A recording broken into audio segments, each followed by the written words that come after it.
देखो भाई, सुनो, हमारे पास जो चैप्टर है, जैसे मान लो हमारा जो बिजनेस स्टडीज है, इसके ना इस पूरे चैप्टर को हम पहले सिर्फ वन शॉट है बना देंगे, ठीक है। तुम्हारी बुक से डिट्टो तुम्हें मिल जाएगा, ठीक है, सब कुछ सेम है, ठीक।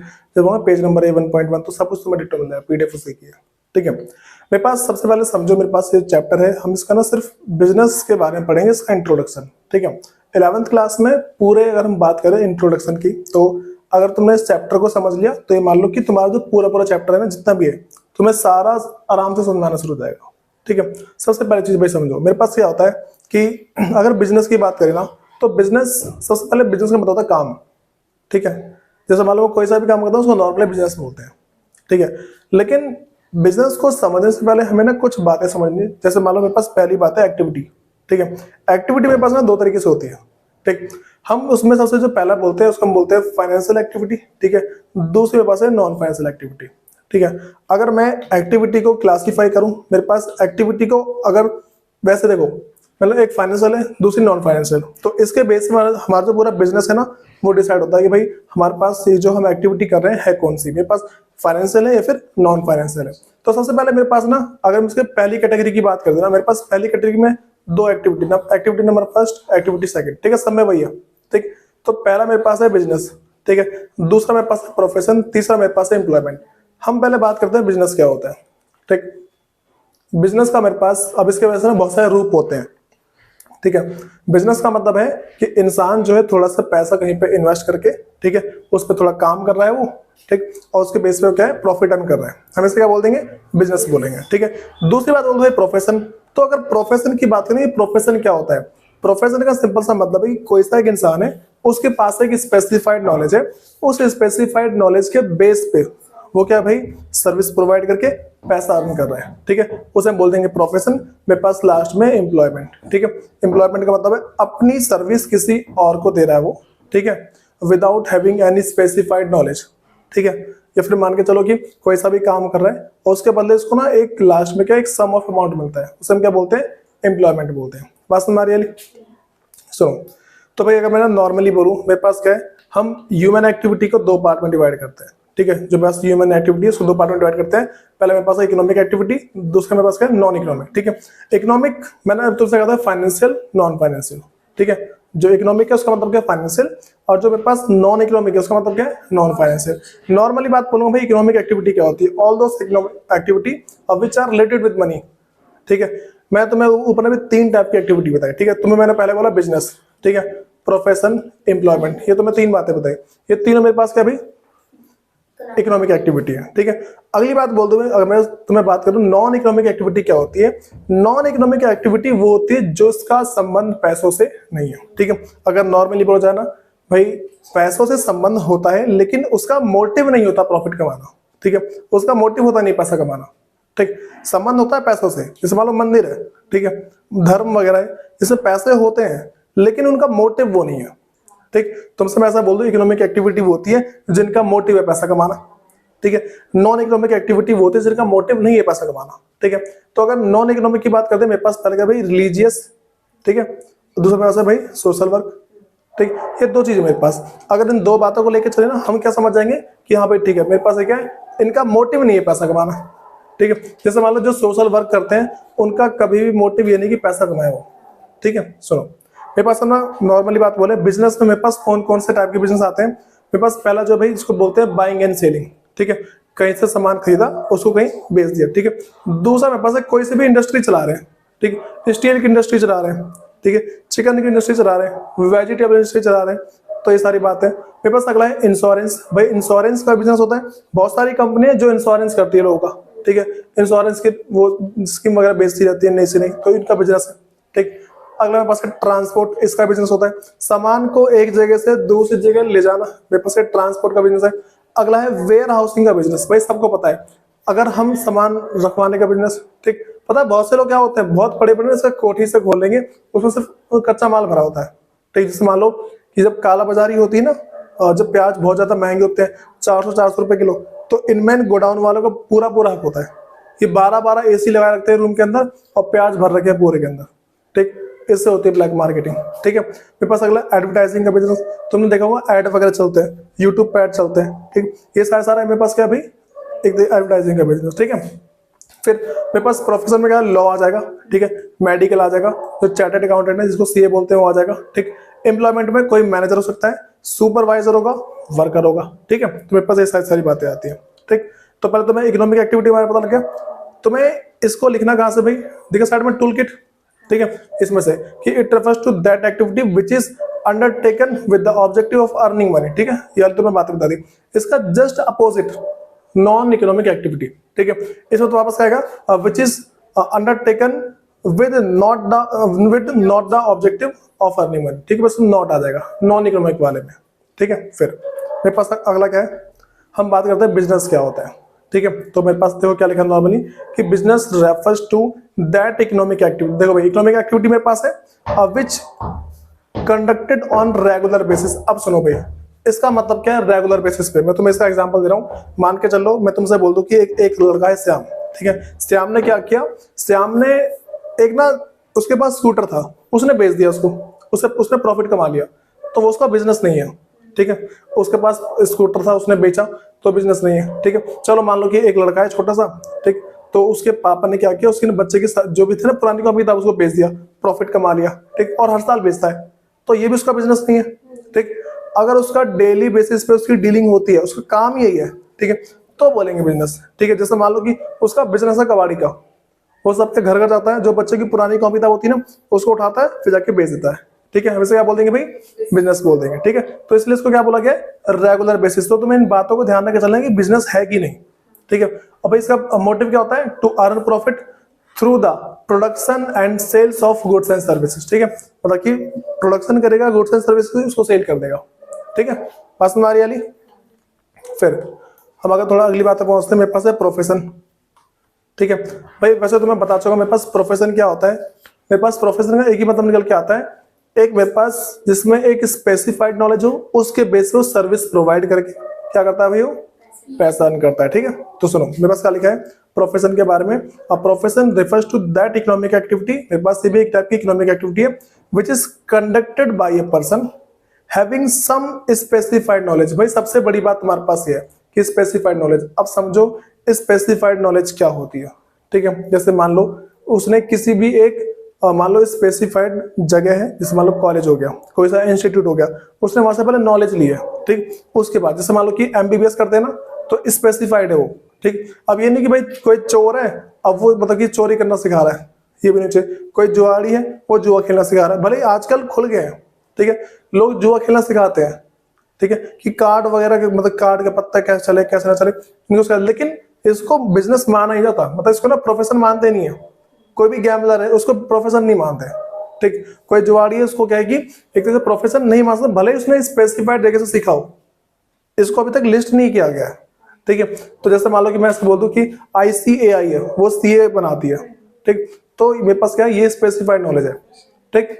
तो एक स्पेसिफाइड जगह से स्पेसिफाइड नॉलेज लेना बहुत ज्यादा जरूरी है, ठीक है। तो specified knowledge and skill which is use, ठीक है, इम्पार्शली। भाई मेरे पास इसका मतलब क्या है, इम्पार्शली का मतलब है कोई पार्शलिटी नहीं करेगा, वो सबके साथ सेम चीज करेगा, सबके साथ सेम, ठीक है। तुमने डॉक्टर को देखा है भाई सबके साथ सेम व्यवहार करता है, भले एक्चुअल में नहीं करते हो, लेकिन हमें क्या मानना है कि भाई सबके साथ वो सेम व्यवहार करता है, ठीक।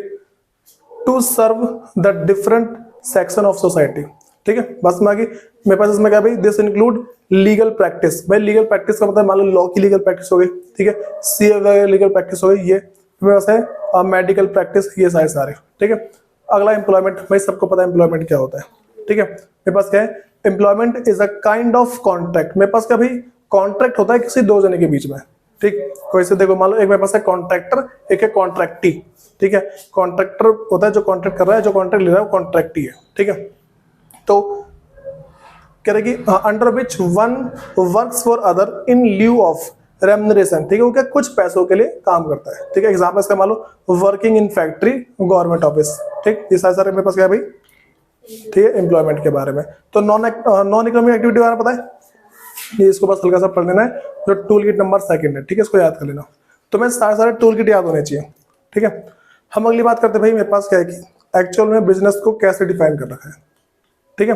तो इसकी ये देख लो टूल किट नंबर 3 पे कह रहे कि it refers to that economic activity. सबसे पहले मेरे पास क्या भाई, एक टाइप की इकोनॉमिक एक्टिविटी है विच इज कंडक्टेड ऑन, ऊपर पढ़ा दिया, ठीक है मैंने इसको, सेम चीज है नहीं। अगले पे आ जाओ। फिर हम बात करते हैं कैरेक्टरिस्टिक्स ऑफ बिजनेस। कुछ कुछ कैरेक्टरिस्टिक्स हम पहले पढ़ चुके हैं इसके, मतलब कि ना डेफिनेशन के अंदर पहली चीज मेरे पास क्या है, इकोनॉमिक एक्टिविटी है, ठीक है, इसमें exchange of goods and services होता है, ठीक है, रेगुलेटरी डीलिंग होती है, अगर रेगुलर डीलिंग नहीं होगा तो भाई बिजनेस नहीं है, ठीक है।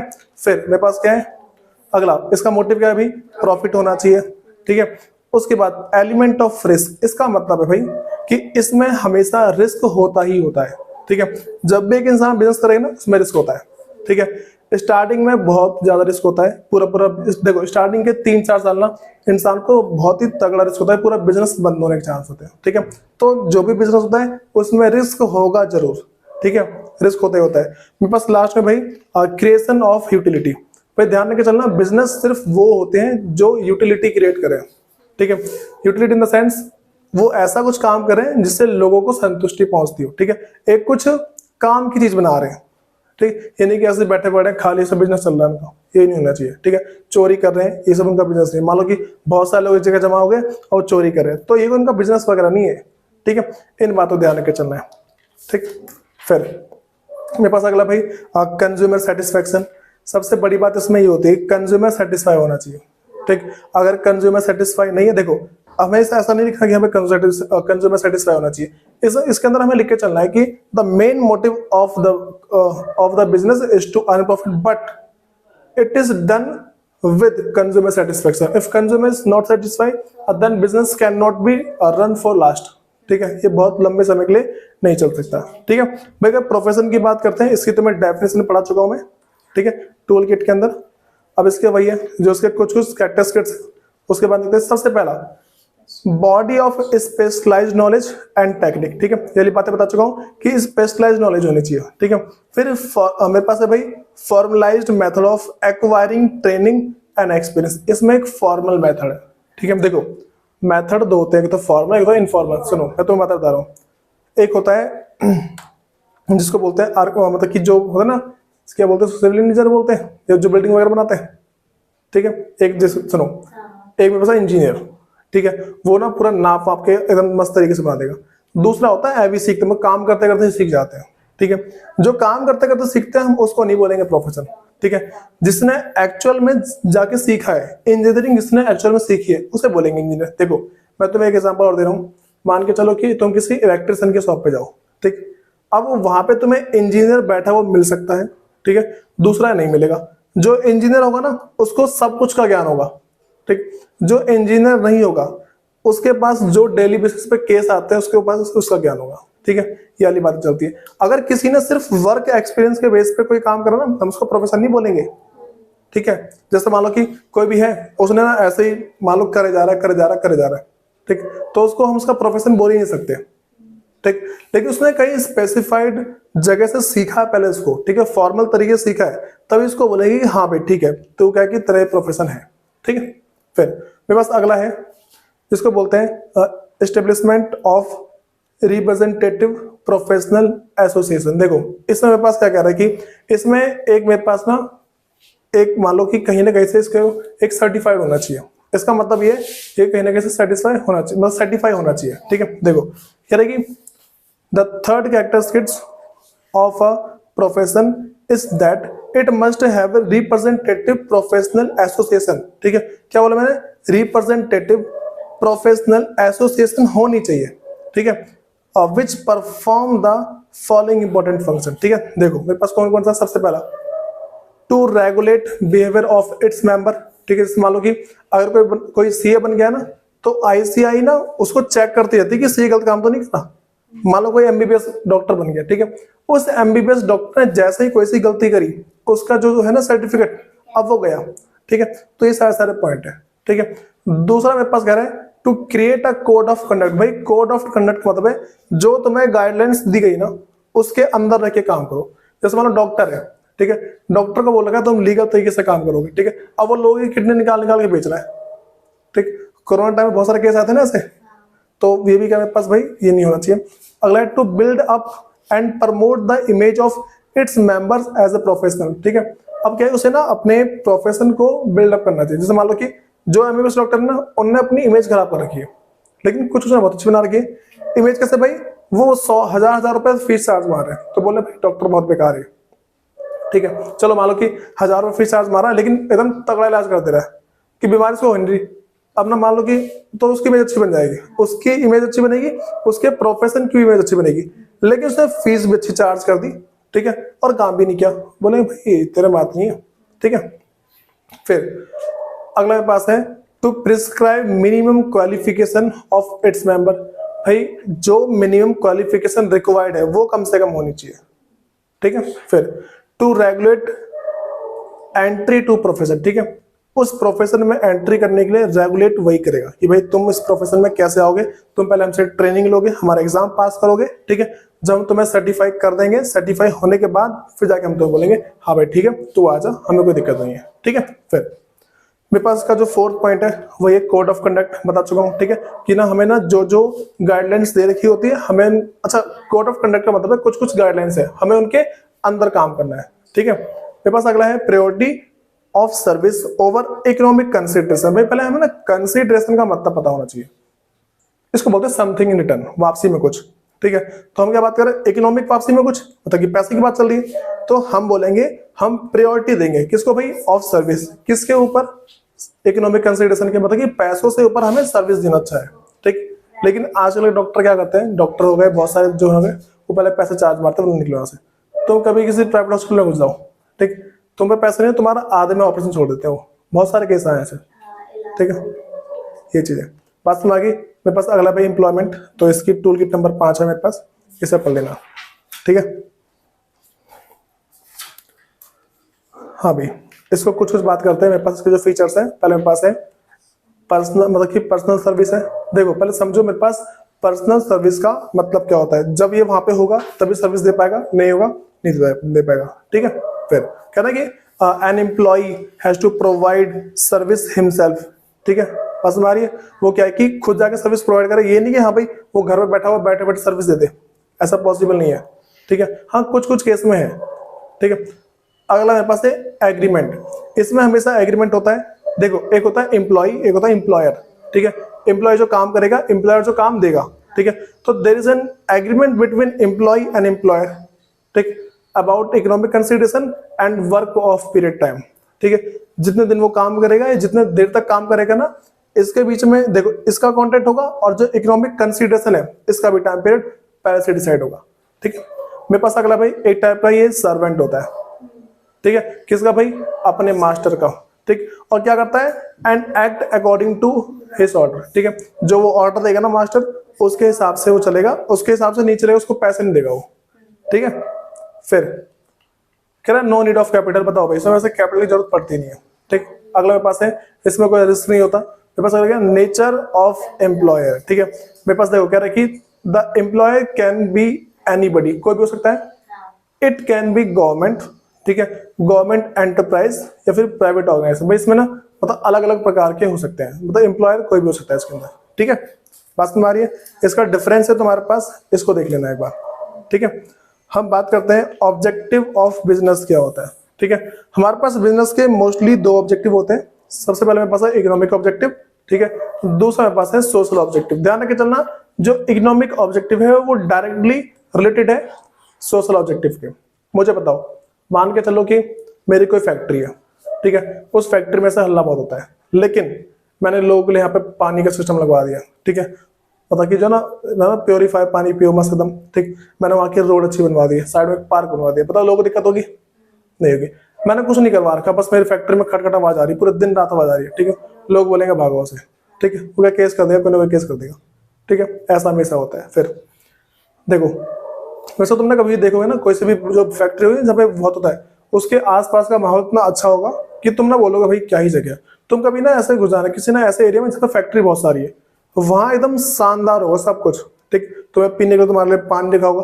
कुछ कुछ जगह ना हायर एरिया में वो तुम्हें ये मान लो कि जूस की बोतल रख देते हैं, एक एक जूस की बोतल रख देते हैं, भाई पियो जितना पीना, ऐसा होता है, ठीक है। तो वहां उसका एरिया भी वैसा होता है, और पता चला इधर के लोग उठ के चले गए, वो बैग में भर भर के ले आ रहे हैं, ऐसा होता है, ठीक है।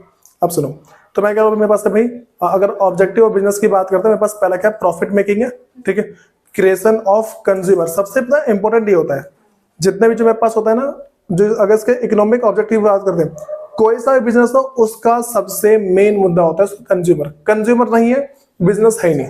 ठीक है, मेरे पास अगला है इनोवेशन। मतलब कि इनोवेशन का मतलब है वो हमेशा कुछ ना कुछ नया क्रिएटिव करता रहेगा। ठीक है, एक क्या नए स्टेज पे जाता रहेगा। ठीक, हम बात करते हैं इसके सोशल ऑब्जेक्टिव की। सबसे पहला देखो, high quality goods at fair price. इसका मतलब है देखो कि जो भी बिजनेस है ना, उसका काम यही होता है कि भाई वो अच्छी क्वालिटी के goods they at a fair price, मतलब चलने वाले प्राइस पे। ठीक है, जैसे मान के चलो कि अगर एप्पल की बात करें, चलो अच्छी क्वालिटी दे रहा है लेकिन उसका प्राइस भी आ गया, और उसी के बदले हम अगर एमआई पे आ जाए, ठीक है, उसका ठीक ठाक है सब कुछ, और फिर क्या है जो मतलब प्राइस उसका ठीक ठाक है।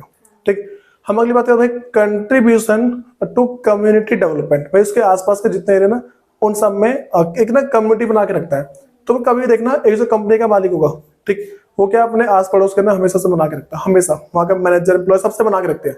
जैसे मान लो मैं खुद हूँ, ठीक है, जितने बाहर है ना अपने सबसे बनी हुई, मैं कितना मैं जैसे ना मान लो कि एकदम से बच्चे कभी क्या लड़ जाते हैं बाहर, ठीक है, बाहर ना बच्चे बहुत बार लड़ गए, तो अब ना वो मैनेज करना आना चाहिए। मैंने पड़ोस वालों से ना बना रखी है, तो प्यार से बोलते हैं कि अरे ऐसा मत करो ऐसा। तो जब भी कुछ काम कर रहे होते हैं तो अड़ोसी पड़ोसी से बना के रखनी होती है।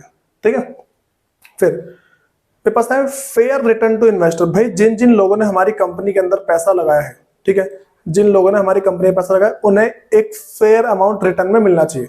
नहीं मिलेगा वो बोलेगा भाई हमारा पैसा ला वापस। ठीक है, मान लो किसी ने 2 लाख रुपए लगा रखे, ठीक है, बात तुम्हारी सुनो, मैंने कहा कि किसी ने 2 लाख रुपए लगा रखे, अगर वो जो 2 लाख रुपए हैं, ठीक, अगर उन 2 लाख रुपए के बदले उन्हें कम से कम अगर महीने के ना, ये मान के चलो कि 5,000 6,000 या फिर मान लो महीने के 3-4 हजार नहीं भी मिलते, नहीं मिलेंगे ना, कम से कम 5 तो मान लो, अगर नहीं मिलते हैं तो भाई वो बोलेगा हमारे पैसे वापस कर दे, हमें जरूरत ही नहीं दे रही इस चीज की। ठीक है, ये चीज होती है। फिर मेरे पास अगला है प्रोवाइडिंग एम्प्लॉयमेंट। ठीक है, अगर एम्प्लॉयमेंट की बात करें, अगर हम उन्हें एम्प्लॉयमेंट प्रोवाइड नहीं करेंगे हमारा बिजनेस चलेगा नहीं। मैं तुम्हें एक बात बता रहा हूँ इलॉन मस्क की। ठीक है, जो इलॉन मस्क है उसने क्या किया, भाई मोदी ने देखो, इलॉन मस्क ने बोला कि तुम ना इंडिया में आके अपना बिजनेस लगाओ, ठीक है, फिर तुम कार बेचो, हमें कोई दिक्कत नहीं है। इलॉन मस्क ने बोला हम ना तुम्हारे इंडिया में पहले हम चाइना से सामान मंगवाएंगे फिर तुम्हारे यहाँ बेचेंगे। ठीक है, मोदी जी ने क्या बोला, मोदी जी ने बोला बात ऐसी है तो अपना सामान वहीं बेच। ठीक, लेकिन कोई भी रोक नहीं सकता। रोक क्यों नहीं सकता भाई, एलपीजी के चक्कर में। ठीक है, लिबरलाइजेशन, प्राइवेटाइजेशन और ग्लोबलाइजेशन। ठीक है, तो ये जो ग्लोबलाइजेशन है इसके कारण से कोई भी एक देश किसी दूसरे देश को सामान बेचने से नहीं रोक सकता। ठीक है, लेकिन फिर भी कुछ कुछ देश है जो इस पॉलिसी को नहीं अपनाते ना, तो वो रोकते हैं। ठीक, लेकिन हमारे देश में एलपीजी चल रही है। भाई अगर हमारे देश में एलपीजी है तो इलॉन मस्क के पास ना पूरी पूरी राइट है। ठीक है, जो इलॉन मस्क है उसके पास पूरा पूरा राइट है, और राइट क्या है, वो सामान बेच सकता है, लेकिन गवर्नमेंट के पास एक ना चार्ज है, इसको बोलते हैं ऑक्ट्री ड्यूटी। ठीक है, ऑक्ट्री ड्यूटी करके ना हमारे पास गवर्नमेंट के पास एक चार्ज है, उस ड्यूटी को मोदी जी ने ना 100% करवा दिया। ठीक है, 100% का मतलब है कि उसकी कार 70 लाख रुपए की है। ठीक, 100% 70 लाख और जोड़ दो। ठीक है, 70 लाख और जोड़ो 1,40,40,00,000। ठीक है, जीएसटी नहीं, ऑक्ट्री ड्यूटी। जब भी किसी दूसरे देश से सामान हमारे देश में आता ना, तो उस पर क्या ऑक्ट्री ड्यूटी लगती है। ठीक, तो अब क्या है कि इस कारण से जो इलॉन मस्क है वो हमारे देश सामान बेच नहीं पाता। ठीक है, तो भाई 1,40,40,00,000 की कौन खरीदेगा। अदर कंट्री में और सस्ती है भाई, 60 लाख की मिल जाती है। ठीक है, 1 करोड़, हाँ जो बहुत दहेज ज्यादा है उन्होंने खरीदी है। ठीक है, फिर वो भी बोलते हैं भाई हमारे पास इलेक्ट्रिक कार है, हम क्या ही देखें इसके अंदर। ठीक है, सुनो, हम थोड़ा सा ना इसके बारे में पढ़ रहे हैं। ठीक, हाँ भाई मेरे पास ना सोशल ऑब्जेक्टिव है। हम अगली बात करते हैं role of profit in business. भाई सबसे पहली बात, हम जब भी, अच्छा देखो, तुम ना कोई सा भी टॉपिक पढ़ो ना अगर, तो पहले तुम्हें पता होना चाहिए टॉपिक के अंदर पढ़ के आ रहे हैं। अगर तुम्हें ये पता ना हम टॉपिक के अंदर क्या पढ़ने वाले हैं, तो सारे तुम्हें पॉइंट्स समझ आने शुरू हो जाएंगे। मेरे पास पहले कह रहे कि रोल, ठीक है, रोल में पढ़ रहा हूं मैं, जरूरत क्या प्रॉफिट की, एक बिजनेस के अंदर क्या जरूरत है। सबसे पहले मेरे पास है point for long term survival. अगर हमें लंबे समय के लिए जीना है, ठीक है, हम क्या करेंगे भाई, प्रॉफिट जरूरी है। बात तुम्हारी है, अगर हमें लंबे समय तक जीना ना, तो प्रॉफिट क्या जरूरी है। ठीक, तो अगर मान के चलो कि एक जो बिजनेस है अगर वो सफिशिएंट प्रॉफिट अर्न नहीं कर रहा, तो वो लॉन्ग टर्म तक सर्वाइव नहीं कर पाएगा। ठीक है, और अगर सफिशिएंट प्रॉफिट अर्न कर रहा है तो लॉन्ग टर्म तक सर्वाइव करेगा। उसके साथ साथ वो क्या है भाई, डेवलप भी करेगा अपने आप को, ठीक है। फिर मेरे पास अगला है फॉर रैपिड ग्रोथ, वही बताना मैंने कि अगर प्रॉफिट है तो अपने आप को डेवलप भी कर लेगा, ठीक है, उसकी ग्रोथ अच्छी खासी होती है। फिर मेरे पास अगला है फॉर इंक्रीजिंग एफिशिएंसी। भाई पहले हम समझते हैं एफिशिएंसी का मतलब क्या होता है, ठीक है। एफिशिएंसी का मतलब है किसी भी काम में एकदम परफेक्ट हो जाए, एकदम एफिशिएंट हो जाना। कोई भी एंटरप्राइज अपने आप को एफिशिएंट तभी बना पाते जब वो एक ही टाइप का काम बहुत ज्यादा करती है, ठीक है। और एक टाइप का काम वो बहुत ज्यादा तब करेगी जब उसका प्रॉफिट उसमें बहुत अच्छा होगा।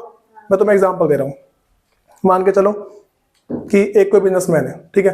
अब वो बिजनेसमैन क्या कर रहा है उसको मान के चलो कि एक टाइप का काम कर रहा है, मान लो वो सिर्फ जूस बना के बेचता है, उसका जूस में बहुत अच्छा प्रॉफिट है, ठीक है।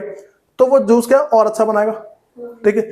जब टाइम पास होता है ना, जब बहुत ही लंबा टाइम एक काम को जब बहुत लंबे टाइम से करते हैं तो बहुत ही अच्छा काम कर रहा होता है वो, ठीक। लेकिन अगर वो ऐसा नहीं कर पाता, मान लो उसको अच्छा प्रॉफिट नहीं हो रहा, तो बिजनेस चेंज करेगा, उसको एफिशिएंसी नहीं मिलेगी, ठीक है। मान लो कि वो एक महीने उसने जूस बेचा, अब एक महीने मान लो छोले भटूरे बेच रहा है, ठीक है। तो बोलेगा क्या ही चल रहा है, कभी कुछ बेच रहा है कभी कुछ बेच रहा है, तो लोगों को टेस्ट ही नहीं आएगा। तुम जरा खुद सोचो, अगर मार्केट में कोई नई दुकान खुलती है, क्या तुम उसको खरीदते हो? लेकिन तुमने मान लो एक बार गलती से खरीद लिया, ठीक, उसको तुम्हें अच्छा लगा, फिर जाके खरीदो वैसे लगातार। जैसे मान लो स्टार्टिंग में लोग ना मोमोज खाने से डरते थे, ठीक। अब जहां लोगों को मोमोज अच्छे लगे, उसके बाद तो भर भर के आ रहे थे बस मांगी।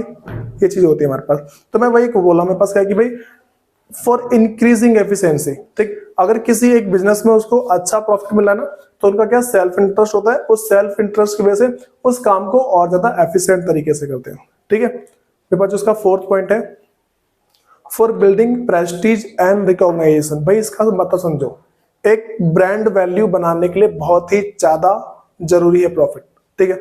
अगर अच्छा प्रॉफिट होगा ना, वो अच्छी सर्विस प्रोवाइड करेगा, बस तुम्हारी, अगर अच्छा प्रॉफिट हो अच्छी सर्विस प्रोवाइड करेगा, अच्छी सर्विस प्रोवाइड करी, इसका मतलब है उसके ब्रांड की वैल्यू बनती है। मैं तुम्हें इसका एग्जांपल दे रहा हूँ, एक मेरे पास डोमिनोज का पिज्जा, दूसरा होता है स्ट्रीट पिज्जा, ठीक है, मतलब कि रोड साइड पिज्जा।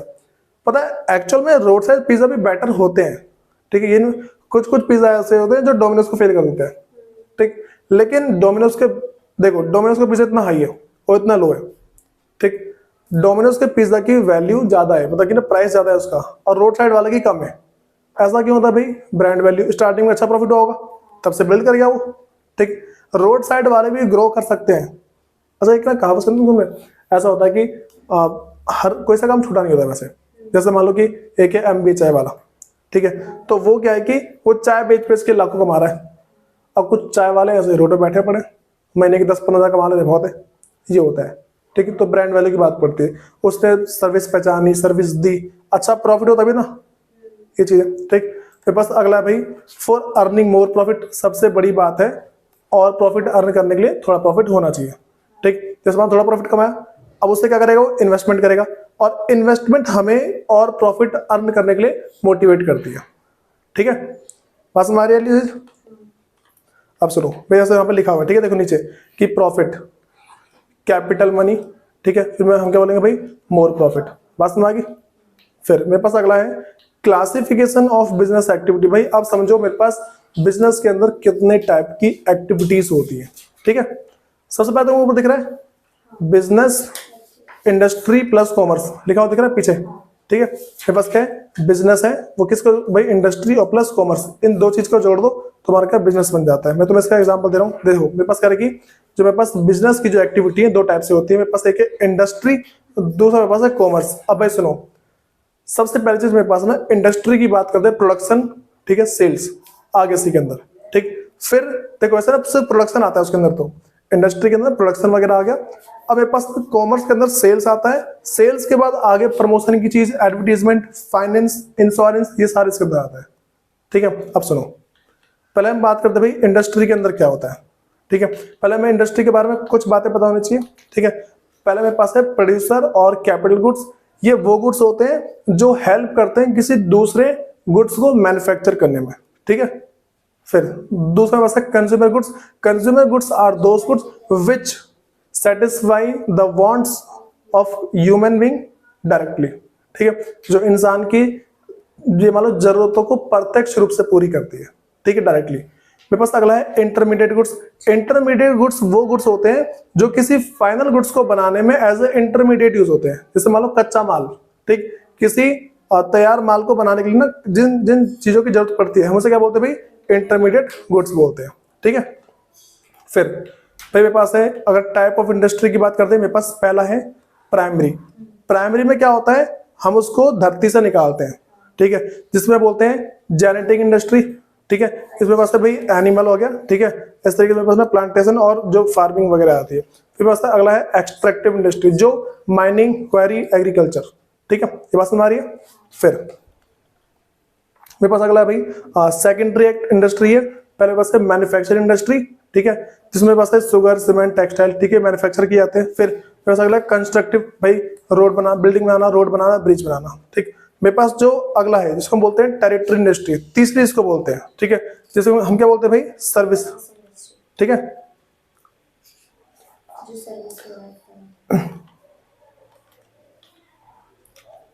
अब सुनो, मेरे पास अगला क्या भाई, जिसको हम बोलते हैं नॉर्मली कि सर्विस इंडस्ट्री है। क्या होती है भाई सर्विस इंडस्ट्री, जैसे मान के चलो मेरे पास ट्रांसपोर्ट हो गया, बैंकिंग, इंश्योरेंस, एडवर्टाइजिंग और वेयर हाउसिंग। मेरे पास सारे सारे क्या है जिसको हम क्या बोल देंगे, नॉर्मली सर्विस इंडस्ट्री है। ठीक है, अब सुनो, अगर इसमें थोड़ा सा और आगे बढ़ते हैं, मेरे पास है, अगर हम पहले बात करें प्राइमरी इंडस्ट्री के बारे में, वैसे पता लग रहा है कि प्राइमरी इंडस्ट्री में, प्राइमरी के अंदर क्या क्या आता है, जो धरती के अंदर से निकाला जाता है। ठीक है, मेरे पास देखो, इसमें वही तर्क है कि it refers to that industry which produce unrefined raw material out of which finish goods are made. ठीक है, ये हमारे पास ना ऐसे गुड्स बनाते हैं जो एक तरीके से मान लो अनरिफाइंड होते हैं। ठीक है, जो पूरे अच्छे से तैयार होते ही नहीं है। ठीक है, जैसे मेरे पास ना रॉ मटेरियल हो गया, ये सारी सारी चीजें, तो मेरे पास में दो, मेरे पास पहले मेरे पास जेनेटिक है, दूसरा क्या है, एक्सट्रैक्टिव है। ठीक है, इसके बारे में हमको तो पता होना चाहिए। अगला जो सेकेंडरी बेस में वही बोलूंगा, मेरे पास क्या है, मैन्युफैक्चरिंग इंडस्ट्री आती है जो किसी भी रॉ मटेरियल को फिनिश गुड्स में कन्वर्ट करने का काम करती है। ठीक है, तो इसमें अगर ना इसको हम चार पार्ट में डिवाइड कर रखा है। पहले मेरे पास है एनालिटिकल इंडस्ट्री है। ठीक है, इसमें मान लो मेरे पास आ गया पेट्रोल वगैरह, डीजल, ठीक, तो इस तरीके से सारी चीजें आती हैं। फिर मेरे पास अगला है प्रोसेसिंग इंडस्ट्री। प्रोसेसिंग में क्या होता है, जो किसी एक चीज को प्रोसेस करके किसी दूसरे चीज में कन्वर्ट करती है। गन्ना है, गन्ने को मतलब कि चीनी में कन्वर्ट कर दिया। ठीक, मेरे पास अगला है सिंथेटिक इंडस्ट्री। भाई इसमें क्या होता है, किसी एक चीज, तीन चार चीज को मिक्स करके एक कोई नई चीज बना दी, सीमेंट बना दिया। ठीक है, फेविकॉल बन गया, कोई सा केमिकल बन गया, इसे हम बोल देंगे। मेरे पास अगला है असेंबलिंग इंडस्ट्री। भाई असेंबलिंग में क्या होता है, बहुत ही छोटे छोटे पार्ट होते हैं, उनको जोड़ के पूरा असेंबल करके एक ना नया कोई सा प्रोडक्ट बना दिया। ठीक है, तो इसको टोटल चार पार्ट में बांटा गया। ठीक, मेरे पास अगला है कंस्ट्रक्टिव इंडस्ट्री, जिसमें किसी भी चीज को कंस्ट्रक्ट किया जाता है। ठीक है, जैसे रोड हो गया, डैम्स हो गए। भाई मेरे पास अब है, इसको बोलते हैं टेरिटरी इंडस्ट्री। इसमें मेरे पास जिन चीजों को लिया गया, इसमें सारी सारी सर्विस से रिलेटेड बातें होती है। ठीक, सर्विस प्रोवाइड करते हैं, बैंकिंग सर्विस वगैरह हो गई ना, बैंकिंग हो गया, इंश्योरेंस हो गया, ट्रांसपोर्ट। इसमें कोई गुड्स वगैरह नहीं देते, सिर्फ सर्विस दी जा रही है इसके अंदर, बैंकिंग सर्विस। ठीक है, जैसे मान लो एडवर्टीजमेंट सर्विस, सेल्स सर्विस, ठीक है, प्रमोशन सर्विस, ये सारी। हाँ वेयर हाउसिंग इसी के अंदर सिर्फ सर्विस दे रहे हैं ना, कोई गुड्स थोड़ी ना दे रहे हम। ठीक है, तो ये सारी बात तुम्हें पता होनी चाहिए। फिर हम अगली बात करते हैं भाई कॉमर्स क्या होता है। ठीक, सबसे पहली बात मैं वही बोलूंगा, इसमें 4P लेके चलते हैं। ठीक है, मेरे पे क्या भाई कॉमर्स के अंदर 4P याद रख के चलना है। 4P लिख लो, प्ले, इसमें मतलब पर्सन, प्लेस, ठीक है, प्रोडक्ट और प्रमोशन। ठीक है, ये चार चीज मेरे पास होती है। ठीक है, याद रहेगा। ठीक है, आराम से देख के चलना। तो अब देखो मैं क्या बोले चल रहा हूँ, इसके वो देख लो टूल किट जो है, it refers to the sum total of all those activity which are engage in removal of hindrance of person, place, time, risk, finance and information in the exchange of commodities. ठीक, किसी भी commodities को अगर हम exchange करते हैं ना, मान लो कि हम सामान को बेच रहे हैं, उस सामान को बेचने में हमें जितनी भी दिक्कत आती है उन सबका सॉल्यूशन इसके अंदर है। तो मैं देखो इसका एग्जांपल दे रहा हूं। मान लो हम सामान बेच रहे हैं, सामान नहीं बिक रहा, सेल्स प्रमोशन, एडवर्टीजमेंट। ठीक है, सामान एक जगह से दूसरी जगह पहुंचाना है, ट्रांसपोर्टेशन। ठीक है, सामान हमारा खराब हो चला है, वेयर हाउसिंग। ठीक है, आग लग गई, इंश्योरेंस, पैसा का पता नहीं लग रहा, बैंकिंग। ठीक है, ये सारी बात है। ठीक, तो कॉमर्स के बारे में भाई ये वाली बात है। अब सुनो, मेरे पास इसमें क्या होता है, पहले करें प्लेस ऑफ प्रोडक्शन, फिर वहां से कहां पहुंचता है, परचेस एंड सेल, ठीक, हमें purchase and sale and subsidiary activity. भाई सब्सिडरी का मतलब है जैसे मान लो कि उसी के अंदर कोई सी एक्टिविटी इंक्लूड होती है परचेस सेल से रिलेटेड। फिर प्लेस ऑफ कंजप्शन, ठीक, मतलब कि हम ध्यान रख के चलना, हमें प्लेस ऑफ प्रोडक्शन से प्लेस ऑफ कंजप्शन तक पहुंचाते वक्त हमें कॉमर्स का ध्यान रख के चलना होता है, ठीक है। अगर कॉमर्स को लेके नहीं चलेंगे तो हम पहुंचा ही नहीं सकते, ठीक है। कॉमर्स के भाई दो पार्ट होते हैं, ठीक, तो हम उसको देख के चलते हैं। पहले मेरे पास क्या भाई ट्रेड, दूसरा ऑक्सिलरीज टू ट्रेड होता है, ठीक है, मतलब कि जो उससे रिलेटेड है। अब सुनो, पहले बात करते हैं ट्रेड की। It refers to purchase and sales of goods और सर्विस विद प्रॉफिट मोटिव। हम कहीं से एक सामान खरीदते हैं किसी दूसरी जगह भेजते हैं, उसको क्या बोलते हैं ट्रेड। ट्रेडिंग सुना है, ट्रेड ट्रेडिंग में होता है, मतलब कुछ लोग ना शेयर मार्केट में ट्रेडिंग करते हैं, ठीक है, उस मेरे पास सामान इधर से शेयर खरीदे उधर बेच दिए, तो वैसे ही मेरे पास क्या ये वाला ट्रेड भी है, एक जगह से सामान खरीदा दूसरी जगह सामान क्या बेच दिया, उसे बोलते हैं ट्रेड, ठीक है। अब सुनो भाई, ट्रेड मेरे पास ना दो तरीके से होते हैं। पहला मेरे पास सबसे पहला होम ट्रेड, अपने देश के अंदर अंदर, मेरे पास अगला है फॉरेन ट्रेड, ठीक। पहले बात करते हैं होम ट्रेड में आता है लोकल, लोकल लेवल, हमारे गली के आसपास बिकते हैं ना, उसे बोलते हैं लोकल लेवल, ठीक है। अब वैसे स्टेट लेवल, हर स्टेट के हिसाब से, ठीक। फिर वैसे नेशनल लेवल, जो पूरी दुनिया में मतलब कि पूरे हमारे भारत के अंदर बिकते हैं, उसे क्या बोलते हैं नेशनल लेवल। जैसे मान लो कि हमारा हिंदी न्यूज़पेपर पूरे पूरे नेशनल में पहुंचता है, ठीक है। अगर हम बात करते हैं फॉरेन की, पहले बस है इम्पोर्ट। अच्छा, इम्पोर्ट से ध्यान रखना चला इन, ठीक है, दूसरे देश से सामान खरीद के लेके आते हैं, उसके बोलते हैं इम्पोर्ट बोलते हैं। इसका उल्टा है एक्सपोर्ट, ठीक है, ये बात समझ गई। फिर अगला मेरे पास है इंटरपोर्ट, पता है इसका मतलब क्या होता है, किसी एक जगह से खरीदा किसी दूसरे देश में आके बेच दिया, ठीक है, इसको बोलते हैं मतलब इंटरपोर्ट बोलते हैं, ठीक है। अब सुनो भाई, अगर हम होम ट्रेड की बात करते हैं ना, तो उसमें वही है, ये सारी बात पता लगे, ठीक है। फिर तो मेरे पास वही देखो, पहले लोकल ट्रेड आ गया, स्टेट ट्रेड आ गया, फिर पास है इंटर स्टेट ट्रेड। अच्छा पता ना, इंटर का मतलब बाहर है, यहाँ पे एक होता है इंटर, एक होता है इंट्रा, ठीक है। इंट्रा का मतलब यहाँ पे अंदर है, ठीक है, और लोगो लगता है चीज गलत है, लोगो लगना होता है, और हाँ ठीक है, एक होता है इंटर कास्ट मैरिज, एक होता है इंट्रा कास्ट मैरिज, ठीक। इंटर का मतलब है कास्ट से बाहर शादी, और इंट्रा का मतलब है कास्ट के अंदर शादी, इन बातों को याद रख के चलना है, ठीक। अब फॉरेन ट्रेड के बारे में बता दिया मैंने। मेरे पास भाई अब जो अगला क्या है वो ऑक्सिलरीज टू ट्रेड है, ठीक है। सुनो, कह रहे it refers to all those activity which are undertaken to overcome the hurdles appearing in the way of trade, ठीक है। सुनो, नॉर्मल सी बात बोलूंगा, मेरे पास ये वो सारी एक्टिविटी होती है जो कि ट्रेड करते वक्त हमें इन सारी समस्या से बचाती है, ठीक है। सुनो, सबसे पहला मेरे पास है इस, तुम्हारे पास नीचे चार्ट दिख रहा होगा एक, इसे देखो। पहले मेरे पास है हिंड्रेंस ऑफ पर्सन है, ठीक। मेरे पास है मिडल मैन, ठीक है। मिडल मैन क्या होता है, परचेज, देखो मेरे पास है सेलर और बायर, इन दोनों के जो बीच में जो लोग होते हैं ना, उसे हम बोलते हैं मिडल मैन मेरे पास। फिर मेरे पास अगला है, देखो पहले पर्सन के बारे में बता दिया, ठीक, बायर और सेलर के बीच की बात है। फिर प्लेस की बात करते हैं तो ट्रांसपोर्ट एंड कम्युनिकेशन, ठीक। मेरे पास अगला time, warehousing, risk, insurance, finance, banking, information, advertising, ठीक।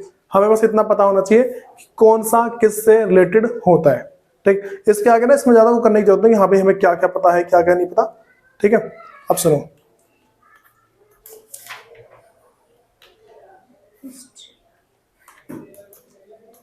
भाई तुम्हें इन तीन में ना हल्का बहुत डिफरेंस पता होना चाहिए, इंडस्ट्री क्या है, कॉमर्स क्या है और ट्रेड क्या है, ठीक। अगर तुम्हें इनकी मीनिंग पता है तो सारी बात समझ। अच्छा सुनो, तुम्हारे पास history of commerce in India, मतलब कि ना हमारे इंडिया के अंदर ना कॉमर्स कब से चालू हुआ है, क्या क्या है कैसे नहीं है, वैसे कभी आएगा नहीं। अगर आना भी होगा ना तो इसमें मेरे पास देखो क्या क्या आएगा, सुनो इसमें क्या क्या आएगा। जैसे तुमसे ना पहले पूछ लेगा कि भाई वाटर सिस्टम क्या होता है, ठीक है। अब सुनो, मैं तुम्हें सारी बातें बता रहा हूँ। देखो पहले टाइम पे क्या होता था, पहले के टाइम पे होता ऐसा था कि लोग जो है ना सामान के बदले सामान देते थे, ठीक। तुमने देखा होगा, जैसे मान लो कि किसी के पास चावल है, ठीक, और उसको मान के चलो कि कपड़ा चाहिए, तो चावल लेके जाएगा, ठीक है, और ऐसे कपड़े वाले को ढूंढेगा जिसको चावल चाहिए, उसके बदले कपड़ा दे दे। अब सोचो उसको कितनी ज्यादा प्रॉब्लम फेस करनी पड़ती होगी, और भाई कॉमन सेंस की बात है, उसको बहुत ज्यादा दिक्कत आती होगी भाई, ठीक। तो अब इन सारी दिक्कतों से ना बचने के लिए पैसों का नहीं, बार्टर सिस्टम ही चल रहा है। मतलब कि देखो बार्टर सिस्टम का मतलब क्या है, जब भी ना एक किसी गुड्स के बदले किसी दूसरे गुड्स को एक्सचेंज किया जाता है to satisfy the wants of both the party, ठीक है। जब भी किसी दो जने के ठीक है, दो या दो से ज्यादा तरह के वांट्स को सेटिस्फाई करने के लिए गुड्स को एक्सचेंज किया जाता है, हमेशा क्या बोलते हैं, बार्टर सिस्टम बोलते हैं। ठीक है, अब मेरे पास क्या है इसमें, देखो मेरे पास अगला है विलेज इकोनॉमी स्टेज। तो अगर इसमें ना नॉर्मली बात बोले, देखो मेरे पास इसमें क्या करा है, विलेज इकोनॉमी स्टेज का मतलब है कि मतलब कि ना जो भी हमारे पास जितने भी एरिया है उन सब में इकोनॉमी बस कंडीशन देखी गई है। ठीक है, तो मैंने देखो पहले क्या बताया, मेरे पास बार्टर सिस्टम है, ठीक, इसके बारे में पूरा क्लियर है। देखो इसका एक बार हल्का सा पढ़ लो, विलेज इकोनॉमी स्टेज क्या है मेरे पास, कह रहा है gradually people got divided into tribes. ठीक है, tribes, now all the people belonging to one tribes cultivated land collectively, ठीक है, and produce all the things they needed. देखो इसके बारे में क्या है, पहले क्या हुआ, सबसे पहले लोगों ने देखा बार्टर सिस्टम। ठीक है, उसके बाद क्या हुआ, अच्छा कॉमर्स कैसा है वो वाली बातें चल रही है कि कॉमर्स एक्चुअल में आया कैसे। अगर तुम पूछ रहे भाई what was the need of commerce, ये सारे पॉइंट है। अगर क्वेश्चन आ जाए कि what was the need of commerce, तो ये सारे पॉइंट बता देना, सारी बातें पता लग जाएगी। हम तो नहीं, इंडिया में पूछेगा ना। ठीक है, तो अगर हमारे पास क्वेश्चन आया तो इंडिया में लिख देना है। वैसे ऐसा कुछ नहीं कि इंडिया, पूरी दुनिया में ही था। ठीक है, मेरे पास अगला है कि मनी इन्वेस्टमेंट स्टेज। मेरे पास क्या भाई, जब ना लोगों को बार्टर सिस्टम वगैरह से बहुत ज्यादा दिक्कत होने लगी, उन्होंने क्या मनी की इन्वेंशन करी, किसी एक चीज को ना मान लो स्टैंडर्ड सेट कर दिया कि देखो सबसे पहले, हाँ जैसे मैं बता रहा हूँ, पहले क्या हुआ, सबसे पहले सिक्के में थे सोने के। ठीक, उस एक सोने के सिक्के में ना भाई लोग ना अच्छी खासी जिंदगी काट लेते थे। ठीक है, फिर उसके बाद क्या बात हुई भाई, जब लोग पता ना कि हाँ चलो ठीक है इस चीज में हो रहा है, फिर कुछ लोगों ने देखा भाई इस सिक्के की कीमत ना इससे ज्यादा है, जितना इसका सामान मिल रहा है उसमें ज्यादा है। किसने देखा, मोटे वाले सिक्के बंद हो गए 5 रुपए वाले। इसमें होता ऐसा था, देखो जो एक 5 रुपए का सिक्का था ना, उस 5 रुपए के सिक्के में ब्लेड बनती थी 3 या 4 ब्लेड आराम से बन जाती है। हाँ, उस मोटे वाले सिक्के से ना जो होते ना सेविंग ब्लेड, उससे 4 से 5 ब्लेड बन जाती है, वैसे 4 ब्लेड आराम से बन जाती है। ठीक, लोगों ने क्या किया, सिक्के को पिघला पिघला के ब्लेड बनाना शुरू किया। ठीक है, जब ब्लेड बनाना शुरू किया ना, एक ब्लेड 2 रुपए की। ठीक है, अब सोचो भाई कितने बिक्री होगी वो। ठीक है, 8 रुपए, तो मान लो 3 रुपए का अच्छा खासा प्रॉफिट हो रहा है उनके मेटल पे। ठीक है, अब लोगों ने सिक्के जमा कर पिघला के उसका ये बिजनेस शुरू कर दिया। जैसे ही गवर्नमेंट को पता लगा, गवर्नमेंट ने सारे सिक्के अपने पास जमा करना शुरू कर दिए। अब तुम देखा हो उसके बदले पीतल के सिक्के आ गए। तुम इस पीतल के सिक्के को लेके जाओगे ना किसी सुनार के पास, इसको खरीद दो तो 4 पॉइंट कुछ पैसा देगा वो। ऐसा होता है कि अपना भी तो हिस्सा काटेगा ना वो। तो उस 5 वो जो तुम्हारे पास पीतल है, वो उसकी एक्चुअल जो है ना पूरी जो उसकी वैल्यू है वो कितने रुपए भाई, 5 ही रुपए की है वो। ठीक है, जो पीतल का सिक्का है उसकी वैल्यू 5 रुपए की है। मेरे पास अगला है भाई टाउन इकोनॉमी स्टेज, इन्हें हल्का सा पढ़ लेना। ठीक है, तो बस मैं इसकी रीडिंग करनी है और बता देना इसके अंदर। ठीक, मेरे पास भाई अगला है, सुनो अब ना बैंकिंग सिस्टम के बारे में बात करेंगे। देखो अगर बैंकिंग सिस्टम में थोड़ा उतरते हैं ना, तो मेरे पास कुछ अगर फंक्शन की बात कर दे। ठीक है, मेरे पास पहले आता है बैंकिंग फंक्शन, अगला मेरे पास है नॉन बैंकिंग फंक्शन। तो तुम्हें पहले पता होना चाहिए बैंकिंग फंक्शन क्या होते हैं। ठीक है, मतलब कि अगर नॉर्मली बोले बैंक के काम क्या होता है, पहले मेरे भाई लैंडिंग ऑफ मनी। ठीक है, जितने बैंक होते हैं वो सारे मनी को लैंड करते हैं। ठीक है, टू द नीडी पर्सन, जिनको जरूरत है ना उनको पैसा लैंड करते हैं। ठीक, और जो पैसा लैंड करते हैं, पैसा लैंड करने का जो मेन मोटिव होता है ना, टू अर्न इंटरेस्ट। ठीक है, इंटरेस्ट को अर्न करने के लिए होगा भाई पैसे को लैंड करते हैं। ठीक है, फिर उसके बाद मेरे पास अगला भाई एक्सेप्टिंग डिपॉजिट। अब सुनो भाई वो करते क्या है, वो जिस तरीके से पैसे को क्या करते हैं भाई लोगों को देते हैं ना, उस तरीके से पैसे जमा भी करते हैं। लेकिन इन दोनों के बीच का जो इंटरेस्ट का डिफरेंस है, इससे प्रॉफिट कमाते हो। अच्छा कभी किसी ने सोचा है कि भाई एक्चुअल में जो बैंक है, अगर मैंने मान लो बैंक में 1000 रुपए जमा किए, बैंक इस 1000 रुपए से कितना पैसा कमाती होगी? 1000 तो फिर वो किसी और को देती होगी। हाँ, तो तुम्हें लग रहा होगी सिर्फ 1000 रुपए किसी को लोन दिए और पैसा कमा लिया। हाँ, मतलब वही तो कह रहा हूँ मैं। अब सुनो क्या होता है, 1000 रुपए है। ठीक है, 1000 रुपए अगर उसने किसी को इंटरेस्ट दिए, एक मैं बताऊँ CRR, कैश रिजर्व रेशियो होता है, आगे पढ़ोगे आगे। ठीक है, बता रहा हूँ फिर भी 1000 रुपए उसने किसी को लोन दिए। ठीक है, लेकिन देखो जैसे मैंने 1000 रुपए जमा की ना, वो सिर्फ मेरे नाम का 10%, CRR रेशियो 10% है। RBI ने बोल रखा है कोई इंसान तुम्हारे पास पैसा जमा कराएगा तो उसका 10% तुम्हारे पास, मतलब कि तुम्हारे पास इतना होना चाहिए। तो बाकी का ना देखो 1000 का 10% निकाल दो, 900 बच गए। 900 आगे किसी को लोन दे देगा वो, किसी को एक बार लोन दे चुका पहले वो। ठीक है, फिर आगे लोन दे देगा वो, ठीक। 100 रुपए अब का भी वो मान लिया जाता है। हाँ, तो और सबका मिला के देते। अब सुनो भाई, बैंक वाले हमेशा ये मान के चलते हैं कि जो बंदा हमारे पास पैसे जमा कराएगा ना, वो एक बार में सारे पैसे निकालने नहीं आएगा। ठीक। तुम ना एक चीज ट्राई करना, सिर्फ करंट अकाउंट को छोड़ के, और जो तुम्हारे सेविंग अकाउंट है, जीरो बैलेंस अकाउंट है, उसमें जाना। ठीक है। मान लो तुम्हारे अकाउंट में 1 लाख रुपए पड़े हुए हैं। ठीक। अब तुम उसको निकालने जाओगे ना, तो तुम्हें 10 दिन का टाइम देगा पूरा वो। पूरे एक दिन में सिर्फ 10,000 रुपए निकलते हैं। हाँ वो तो है। ठीक है, ये लिमिट सेट कर रखी है ना। क्यों भाई, सिर्फ 10,000 क्यों निकलेंगे? बाकी पैसे ठीक है, देगा ना कहीं ना कहीं, तो एक लिमिट सेट कर रखी है। ठीक। तो इसीलिए बैंक वाले सोचते हैं कि हमने जिसे पैसा दिया ना, वो सारे पैसे एक बार में नहीं निकालेगा। ठीक है। तो ये वाली बात पता है भाई, एक्सेप्टिंग मनी क्या होता है। देखो, जैसे पैसे वगैरह वो एक्सेप्ट करते हैं। देखो मैं तुमसे ऐसा बोल रहा हूँ कि मान लो उसने जब हमें लोन दिया, मान लो हमसे 10% चार्ज कर रहा है वो। ठीक है। और भाई वो हमें ना 3 पॉइंट कुछ % देता है वो, 3.5 दे दिया, 3.2 दे दिया। ठीक है। जो बीच का जो डिफरेंस है कहाँ जाएगा, वो अपने पास रखेगा। ठीक है। अब पता है फिर बहुत सारी चीजें होती है भाई, जैसे मान लो ये बैंक वाले जो पैसा है इंश्योरेंस कंपनी में लगाते हैं, शेयर मार्केट में पैसा लगा देते हैं। ठीक। ये मेरे पास अगला है डीलिंग इन हुंडीज। पता है हुंडीज क्या होते हैं? शेयर्स वगैरह होते हैं। ठीक है। जो शेयर्स वगैरह है ना, उन सबको हुंडीज बोलते हैं। ठीक। तो जैसे तुम्हारे पास नीचे लिखे हुए मतलब कि नेम ऑफ हुंडी, ठीक, ये साथ तुम्हारे हुंडी के नाम लिखे हैं, जितने भी शेयर्स वगैरह ना, ये सारे उनमें क्या पैसा लगाते हैं, उस पर इंटरेस्ट मिलता है बहुत तगड़ा वाला। हुंडीज हो गए, गवर्नमेंट बैंक हो गए ना, जो गवर्नमेंट, जैसे मान लो कि सरकार है, सरकार ने जितने बॉन्ड वगैरह इशू किए, सरकार पता है जब बॉन्ड इशू करती है, कभी कभार डबल पैसा दे देती है। बॉन्ड एक टाइप का शेयर्स होते हैं। ठीक है। तो इसको आगे, खरीदते हैं। हाँ लोग खरीदते हैं भाई। ठीक, जिनके पास उतना पैसा खरीदते हैं खूब। ठीक। अब ना ये क्या है कि देश में मनी सप्लाई को कंट्रोल करने के चलते हैं सब। देश के अंदर जो मनी सप्लाई है उसको कंट्रोल करने के लिए ये सारे काम करते हैं। एक दिन ना मनी सप्लाई के बारे में सारी बात बताऊंगा, मनी सप्लाई एक्चुअली होता क्या है। ठीक है। अब सुनो भाई, मेरे पास अगला है कि बैंक जो है वो उनका नॉन बैंकिंग फंक्शन क्या होता है। ठीक। पहले मेरे पास है भाई जिसको हम बोलते हैं स्पेकुलेटिव ट्रेड है। ठीक। जैसे मान के चलो कि वीट वगैरह में, ठीक, और भी ना बहुत सारी चीजें होते हैं, इन सब में वो क्या है आराम से ट्रेड करते हैं। मेरे पास और है कमीशन एजेंट के रूप में काम करते हैं वो। ठीक। और भाई और सारे अदर बिजनेस है, उन सब के अंदर भी वो करते हैं काम।